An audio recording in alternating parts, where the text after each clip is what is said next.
What is it about music that can transform your ordinary life into something extraordinary? What is it about music that can touch us so deeply and set in motion the wheel of our emotions? Whether we celebrate each other, nature, or the divine, our desire to express ourselves through music is ancient and a cultural universal.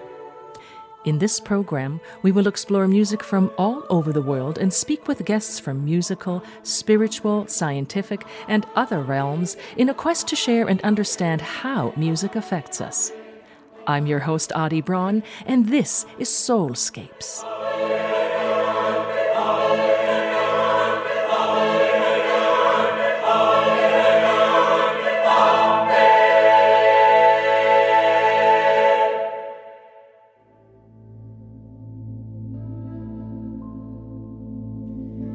The impact of music on our lives is immeasurable.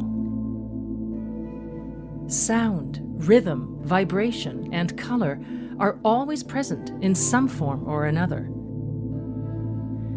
And while it sometimes becomes part of our daily background, it can often be a leading voice that provides a deep anchor. Music is indivisible from our very existence. Rabbi Yossi Sapirman is a modern Jewish leader focused on making Judaism personally meaningful in contemporary life.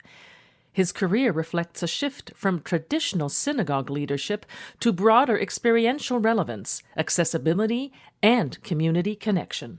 Known for his spiritual entrepreneurship and warm, compelling engagement, he has appeared regularly on radio and television, created innovative visual and social media content, and is curious and interested in everything. Rabbi Yossi Sapirman, welcome to Soulscapes. Thank you. It's great to be here. So let's jump or dive right in. If I say music, you say some words or thoughts that come to mind. Soul, spirit, self-worth, expression, fearlessness, meaning, things like that. That's what I'm thinking. Wow, what a wonderful cornucopia of images. I love fearlessness. It rings very true. What are your earliest musical memories, either in your home or elsewhere? I grew up in a home that was always musical. I grew up in a community that expressed themselves entirely through prayer and music, and even study was sung in a chant. Even learning, instead of sitting and reading a book, you'd go to a study hall and people would be going ay ay ay ay ay while they're like looking at the book and singing, and it was deeply connected. Everything in life was deeply connected, and everything had a song, and everything had text, and everything had a text that could be sung, and there was always music, and it wasn't external, let's listen to a record kind of music. It wasn't bringing music in, it was taking music from within and bringing it out, and your mood, your space expressed literally what you were doing. And it was a song for performance of a commandment or an obligation. Everything had a song, everything. Were any of your family members actually musicians? I don't mean professional, I just mean played instruments, painters or anything like that? My family has an interesting dynamic because my father has a beautiful voice, and he's actually composed some music in his life that is really remarkable. We grew up singing his music, not realizing how unique that is to be able to create that kind of music in an era before creating music was so easy. And my mother, unfortunately, to her daily regret, is tone deaf, but she loves singing. So she's always apologizing to us for singing. And we're all saying, yeah, Ma, that was really good. Relatively speaking, Ma, that was really, really good. But she loves the singing. But my grandfather actually was an actual professional musician. He played in New York City. He was a pianist. He had an orchestra, or he was Wow. part of an orchestra, a band. He used to play piano on the love cruises out of New York Harbor back in the day.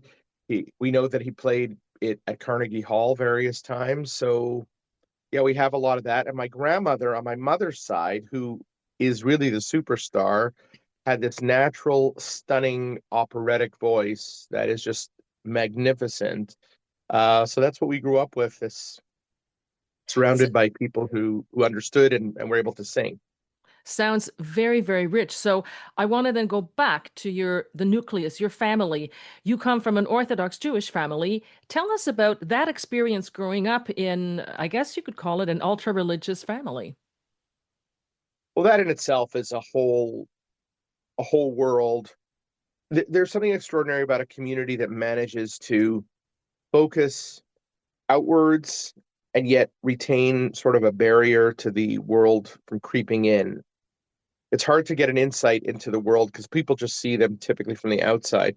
Having grown up in that world, it's all encompassing.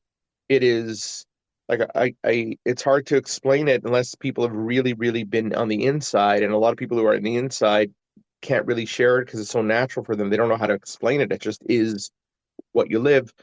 It's a total 24-hour, 365, lifelong consumption with God's will, performance of commandments and obligations, Torah study, and law. And all those things combine in prayer, literature, life cycle, lifestyle, what you eat, when you eat, where you pray, when you pray, how everything is covered. There is nothing that is not covered by this blanket of ultra orthodoxy. And essentially, you follow your rabbi or your leader, and hopefully they are conveying to you God's will directly from a lineage of history. So by the time you're done, you know that you are certain that if you follow what you're told to do and what your books tell you and what community does, you are living a truth. Selling truth is a very, very, very great commodity. Most people don't have any of it. Most people aren't don't trust any truth that they think they have.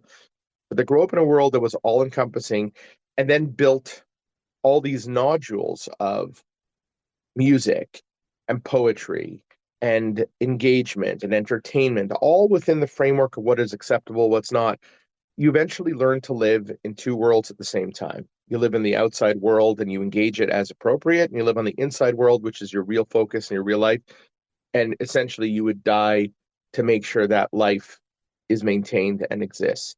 And when you Mm. leave that world, you could just imagine that the shredding of the relationships is painful and brutal. And if you ask me today, I don't really know how I had the strength to do it. Probably because I was 15. And those days, when you're young like that, it was deeply painful and deeply necessary. And I just did what you do at that time. But I've never lost my connection to it entirely. There's things I've retained. And I'm still enchanted by the music and magic and the beautiful ways in which life becomes deeply sensual and romanticized and meaningful even on the most basic level.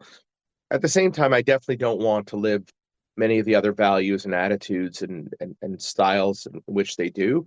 So it's a long journey. It's a lifelong journey. I'm at peace with my departure. I'm at peace with my family. I'm at peace with the people that are the adherents. I'm at peace with the idea that we can all find a way to sort of live, if not together, at least side by side and be respectful of each other's values. There's a lot of beauty and positivity in it.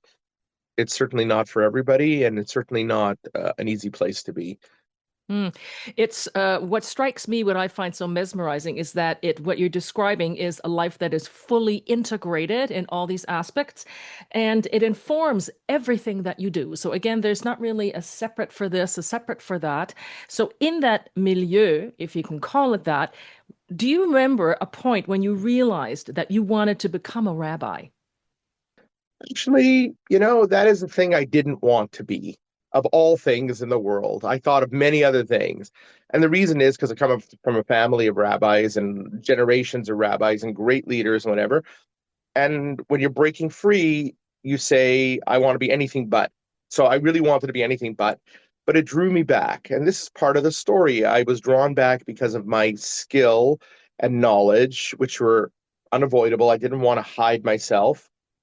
And when I got opportunities to lead, even as a young person, even though I was leading many ways with imposter syndrome or many ways with feeling like, oh, this is hypocritical because I'm not observant in that way, but yet I can read the Torah like nobody's business, or I can lead the services and I know all the tunes and I can sing and I can blow the shofar. I can do all the things that they needed for community leadership, even though I wasn't internally necessarily committed.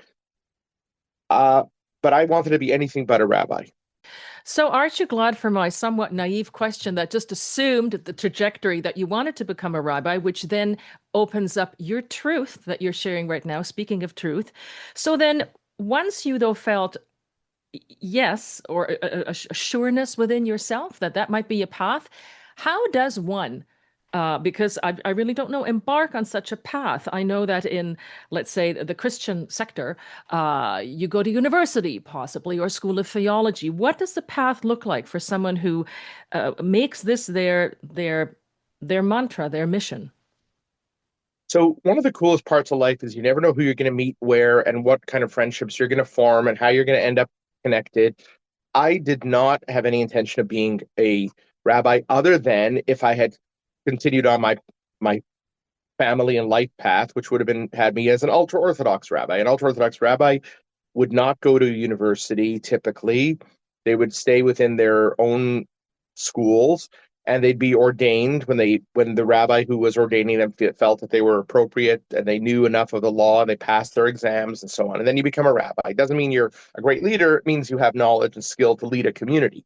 Uh, that would have been typical. Because I left home at 15 and couldn't figure out what I wanted to do and really got brought back into this life when I was in my early 20s, and then it developed until I was able to take a pulpit. I had some disadvantages, which was I had an ordination which I received young, which is not untypical for young, 19, 20 year olds. I got it in Israel. And then but I didn't know what to do with it because I didn't really want to be a rabbi. And then I get to a point where now I do want to be a rabbi, and the places I'm working say, well, where's your university ordination? And I say, well, I don't have a university ordination. I went to university, but I never got ordained. I didn't do that track. I did the ultra Orthodox track, which was local. Somebody has to know you and literally lay their hands on you. It's called smicha, which means the ordination by laying of hands. You are ordained. You're part of the chain of history and tradition. That's profound, So though, right? it's very profound. And at the same time, it also causes a lot of consternation in some of the more liberal movements that are very focused on being professional and being part of let's say, deliberately an elitist education system. And here I am, all the skills, none of the paper. So it was sort of, I had to struggle with, like I said, imposter syndrome. I had to struggle with people telling me I wasn't a good enough or capable rabbi. I wasn't a real rabbi. But the path that I took was challenging and it made me stronger and it caused me grief because it would have been so much nicer to have had the piece of paper. But how do you tell people? I don't have that opportunity. I didn't have it. I grew up in a family that refused to let their kids go to university. I mean, what do you want? I don't have an institution to go to beyond. And once I was a certain age, I was living on my own. I mean, I could barely afford to go to university. I couldn't even consider getting a full-on ordination from a theological seminary or something. Time goes by, and luckily there's enough people that recognize that my ordination is acceptable and it's good enough, and they look at my body of work, and that's really what matters at this point for me. I was further ordained by a local rabbi who is considered, extraordinary, and getting ordination from him was one of the highlights of my life. And it also energized me to follow my path, which is a very good thing. So no, unconventional, didn't really want to be a rabbi, but at the end of the day, figured out to stick with it and find my own meaning. But am I settled? People say to me, so like, have you figured it out? Like, do you finally, like, you got it? You know what you're doing? You arrived where you wanted to go? I say, my soul is still couch surfing. It's all fluid, right? I mean, you have to Yeah, be really present to the moment, as they say, and it is so very true because yeah. things might change and inform you. So, when did you realize that the Orthodox tradition was not really resonating with you? I was very young when I realized that there weren't answers for what I was asking, or the answers I was receiving were too strident or too difficult or too removed from reality, and it just didn't hold. Even as a young person, I just didn't feel the connection to these ideas. I didn't want to be in a world in which everything was for God or for law and with this structure. And it might be particular to the way I was raised uniquely in my family or my community. But I realized at a very young age, probably around 11 or 12, that I wasn't fitting in here. There was a bigger world out there, and the answers were not sufficient. So at that point, it started to become harder for me to put my heart and soul into it. And once that happens, you end up with conflict, and conflict drives a lot of behaviors and movement beyond the question of what is God and what do I believe. It was more like I don't feel good. I'm being judged not for my humanity, but rather for my religiosity, and that didn't sit well with me. And instinctively, I just pushed back, and I didn't realize that I would be this person, but I was able to leave home, and I it was a huge upheaval, and it happened very young. For those of us who are not familiar with Judaism in general, or maybe even those that are, but what is the difference between Orthodox Judaism and your own, can I call it practice, or your own path and beliefs, and how did this develop in you as a young person? How is it developing, continues to develop in you?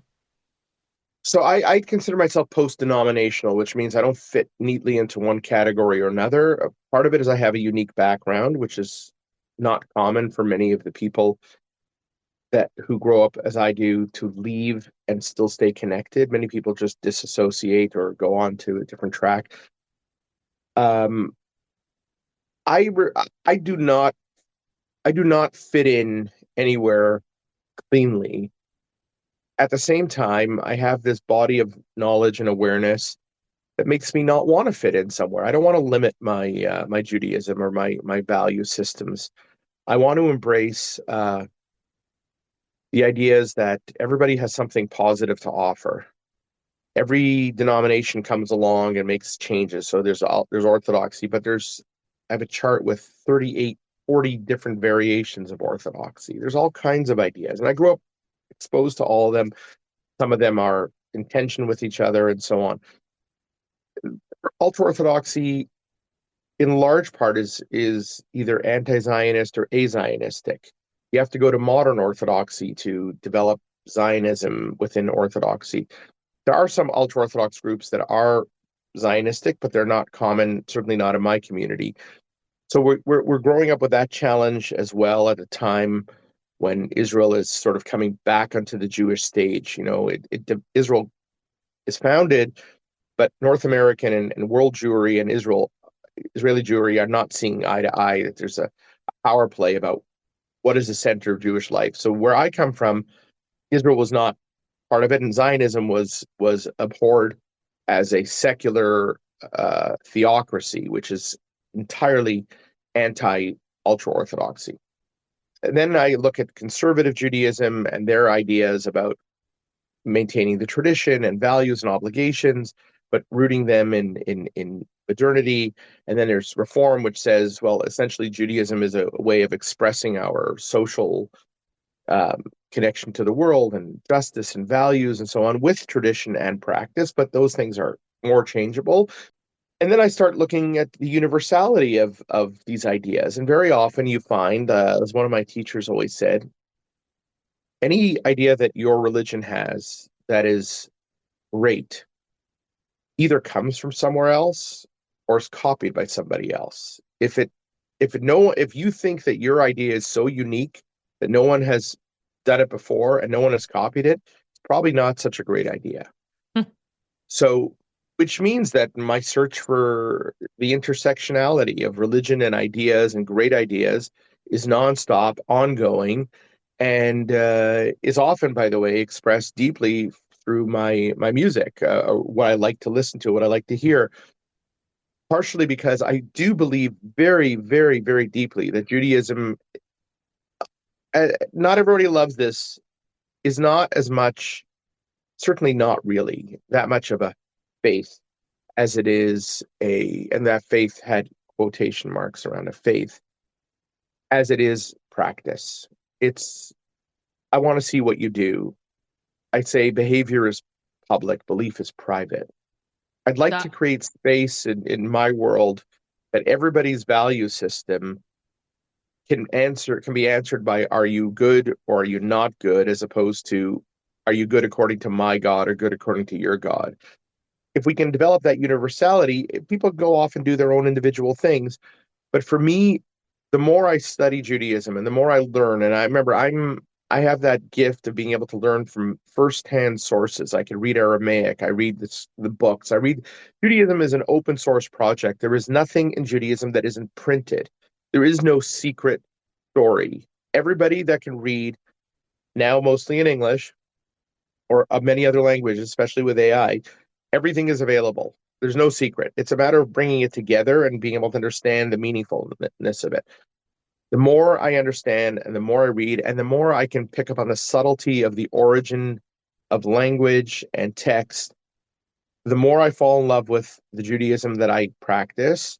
But most importantly, the more I fall in love with the way that we have presented our ideas to the world in a way that allows them to be current and relevant and modern even today, even despite the fact that they come from archaic, anachronistic, and archival sources. They're still fully alive. And my Judaism, if I were to sum it up in one sentence, I'd like my Judaism to be three-dimensional, not two-dimensional. I want it to be alive. I want to walk through the same streets that my ancestors did with different cars and different people and different buildings, but I want to feel and see the world as they did with this fresh look at the possibility of humanity. And this is something that I will always argue with people about, and that is fundamentally Judaism switched from a temple system after the destruction of the Second Temple, or just before, to being about a God-infused humanism, which is a weird thing to say, but it's true. In other words, the teachings and the values of God are part of our heritage, but we were given the authority as human beings to manifest them on our own. So that's why I say maybe we need a little less God and a little more good. we're talking about music. We're talking about spirit and spirituality, of course.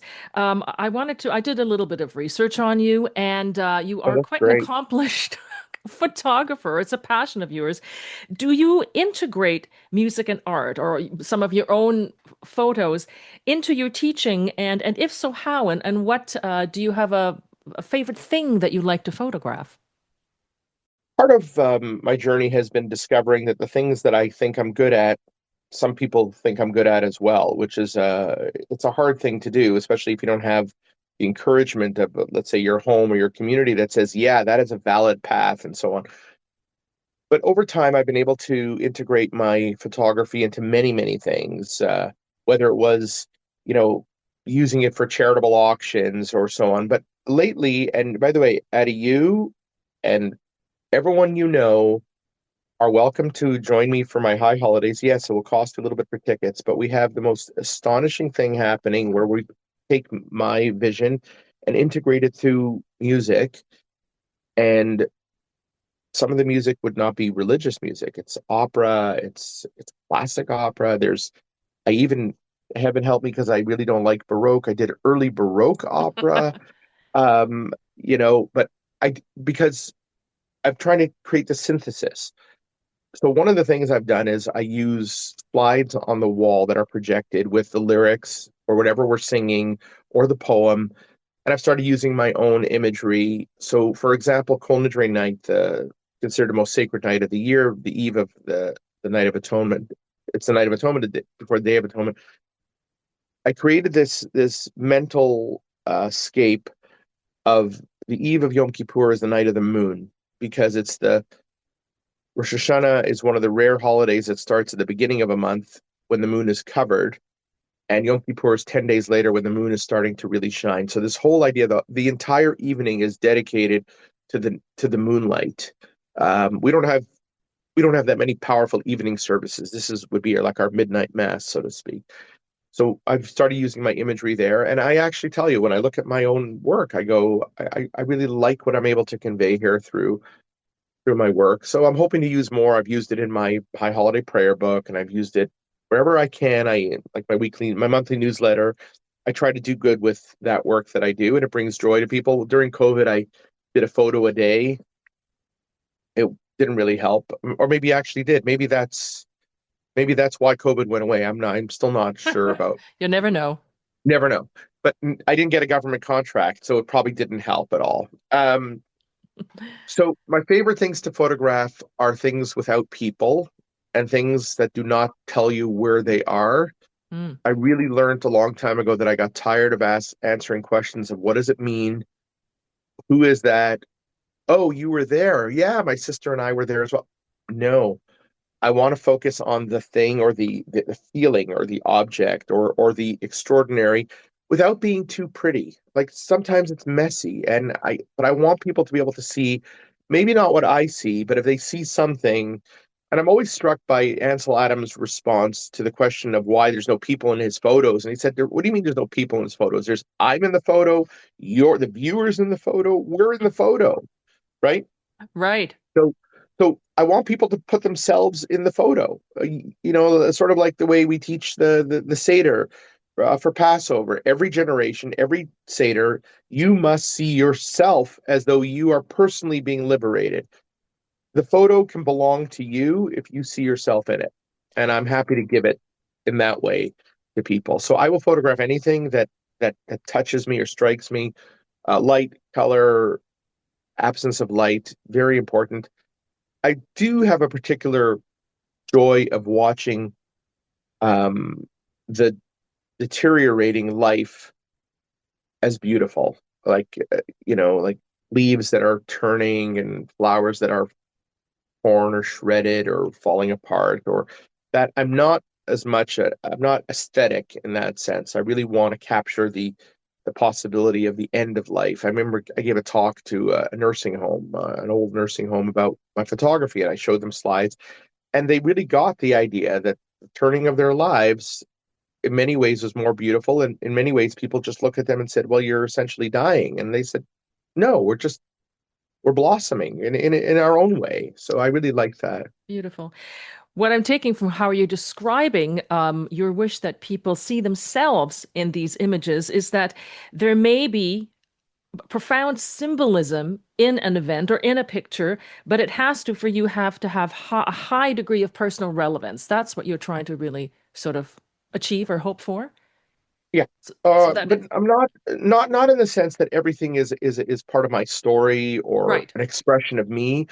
It just has to catch me in some way, whether it be the uniqueness of the object or the light or the shadow, but it's something I saw and felt. I didn't go and create it in a lab or create it in AI or force the imagery. I experimented with all these things, but over time I've sort of fallen into this pattern where I like it's what I call squinting. If you take any object and put your fingers together to form a tiny little square between your Yeah. thumb and your forefinger. And then you create this little square and you look through it and then you squint. Everything is slightly blurry and you don't see the fine edges, but you start to see the kaleidoscope effect. It becomes something greater than itself. And this is really my story is by funneling ourselves through a small, narrow place, we become ourselves a little more humble to the beauty around us that we didn't create. And we are only given the gift of absorbing and taking and borrowing. And by putting myself through a camera lens, and it actually, first of all, is very spiritual for me because I really lose the connection to the world. And I feel very, very much as an escape from the entirety of the world around me, looking through the lens, but also imagining the possibility of life if we don't see the harshness and we don't see the perfection and we just allow the ourselves to absorb the entirety of it. Sometimes that's really what it's about. I really feel caught up in the details of the moment, and sometimes it's no, like let's just get rid of the fine edges here, and it's okay if it's blurry in that sense. Life is a little bit blurry, but it still has magnificence. And I mean, this is maybe a bit hackneyed of a phrase, but in losing yourself, and that does not mean that you are lost. There's different meanings, but in losing yourself in that moment, you find a nucleus of maybe greater universal relevance in that moment, right? I do, and it also allows me to build a historical record. Now that I look back at my photos, I started when I was 15, when I left home. The first crash of youthfulness was realizing that if you buy a camera on a credit card and don't pay the credit card, you lose your credit rating. That was a hard lesson, but I took that camera and I started using it.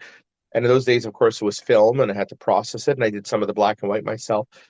I now have a record of my own life by shooting the things that meant something to me. I am recording in photography how I felt, where I was, who I was with, without setting out to deliberately catalog it. It was just random. There's a lot of gaps. What have been some of your most transformative moments and experiences that involved music or art or both? There's a two-part answer, which I'm sure doesn't surprise you by now.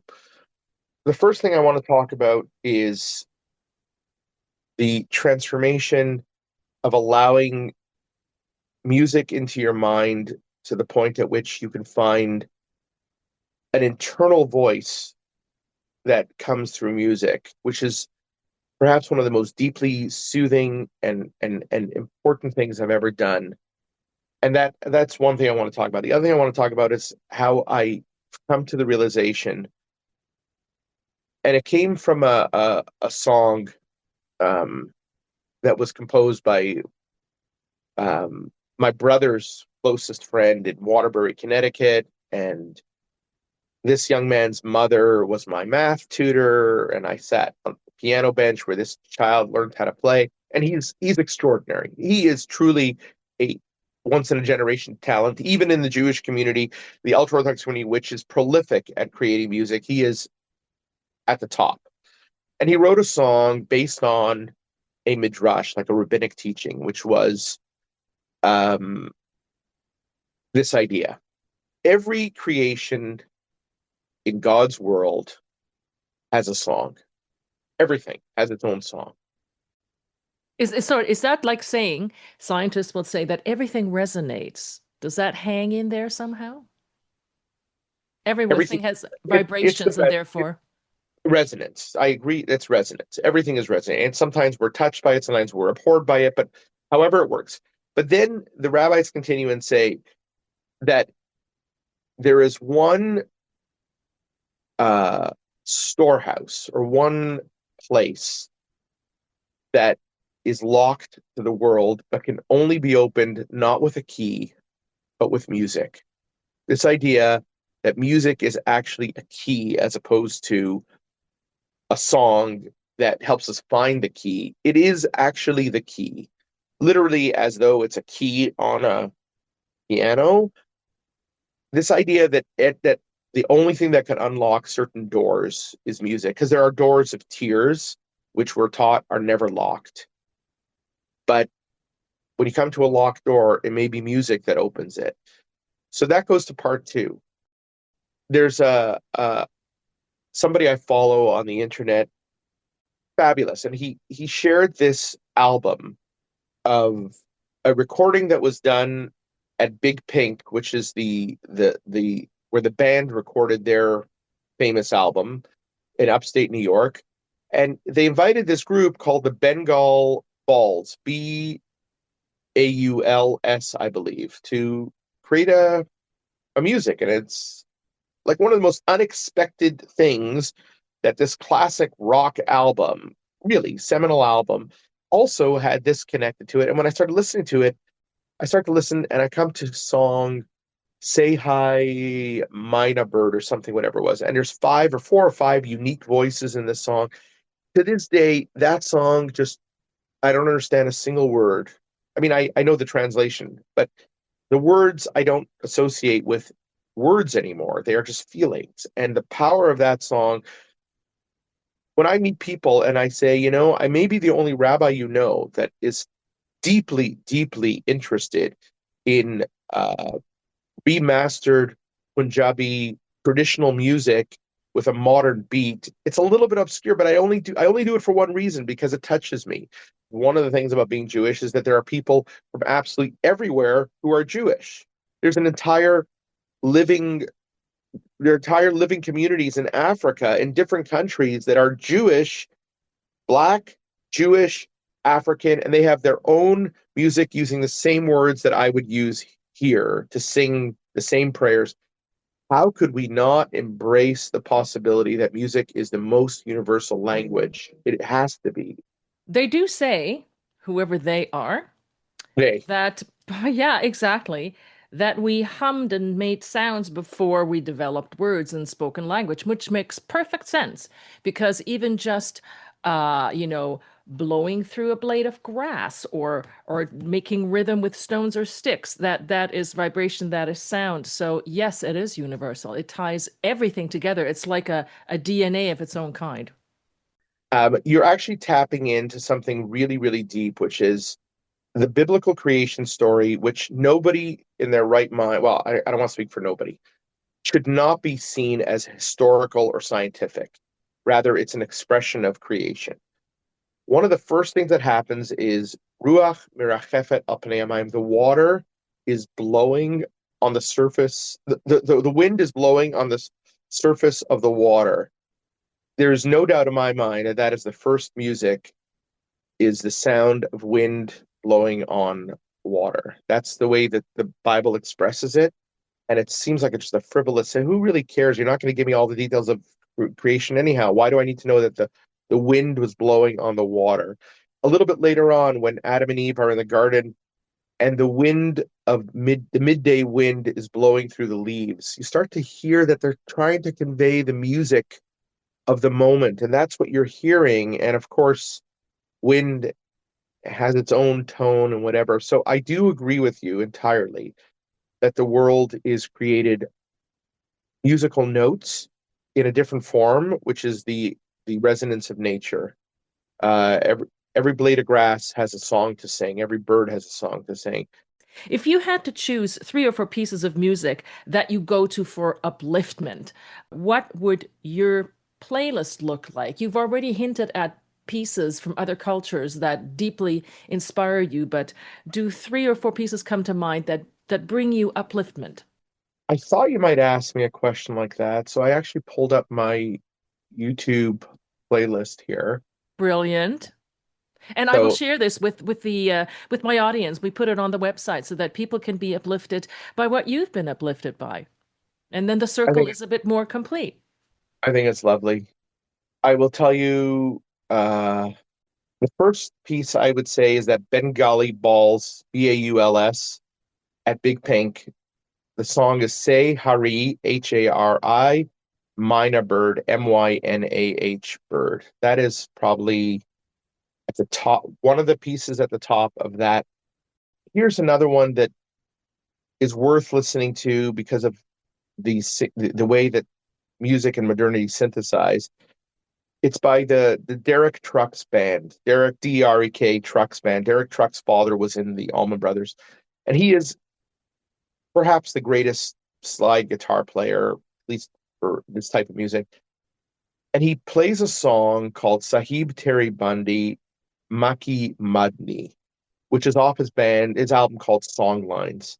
And when you listen to this, he has taken the slide guitar and turned it into the Indian voice, which is such a powerful thing, the way that a voice can speak through what we consider to be, an instrument of rock and roll or whatever it is, but a rhythm, but not this way of speaking. So that is a very powerful, powerful thing.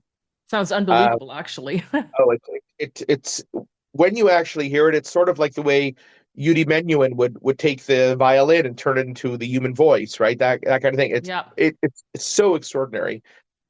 I'm deeply touched by this song by Moshe Peretz. Teretz. And in Hebrew, it's holech li miyush. I'm living with despair. And just listen to the sound of how he has the the feel and this the sense of how depression takes your breath away and you're unable to calm yourself. And it ends with one of the greatest endings of a piece of music in which you hear the breathlessness. It is so extraordinarily powerful. And I could send you all these.